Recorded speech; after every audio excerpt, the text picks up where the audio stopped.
Mám půlku sto tváří a všechny se hodí. Mám tělesný pach, který po horách chodí.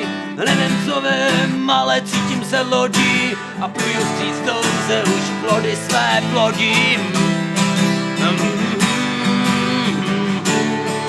Hej! Mám 6 tváří, jich návrhy vítám. Mám tělesný proud, tak vším moc skýtám. Když hrozí bouře, jen stěžně se chytám a vím, co je sláva, když je nesmě ležit tam.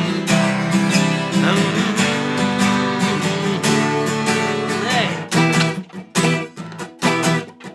A dobře to znáš, tyhle výlety někam, všechno to znám, ale tvá kůže měkká, bez mozku vím, že tě nacházím v přání, robívám tichu a otvírám braní. Mám ještě 100 tahů břicha málem, učím se dýchat a je vítězná hlava tvá, je jak nahá, tak dravá.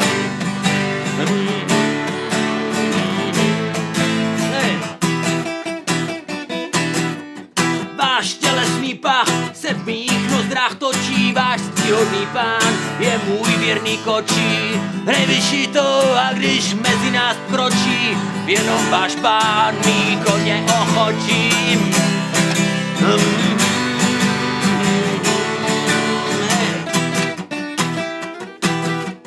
A rovno si ptám se, zda věříte střílnám, toulavým psům a přestárlým vinám.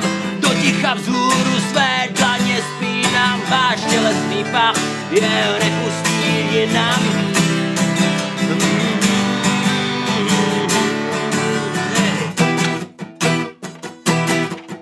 A dobře to znáš, tyhle výlety někam, všechno to zná, ale tvá kůže měkká, bez mozku vím, že tě nacházím v přání, robívám tichu a otvírám braní. Mám ještě 100 tahů břicha málem, učím se dýchat a je vítězná hlava tvá, je jak nahá, tak dravá.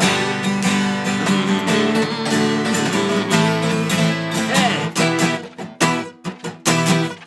Mám 12 tváří a všechny se hodí. Mám dívku, která mě na šňůrce vodí. Když hrozí bouře, tak po horách chodím a pak slezu níž a stávám se lodím.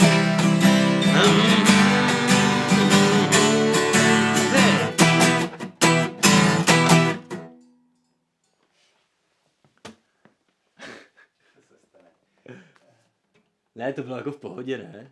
Nebo co? Já to udělám na schvál, nebo se tam seknul úplně na konci?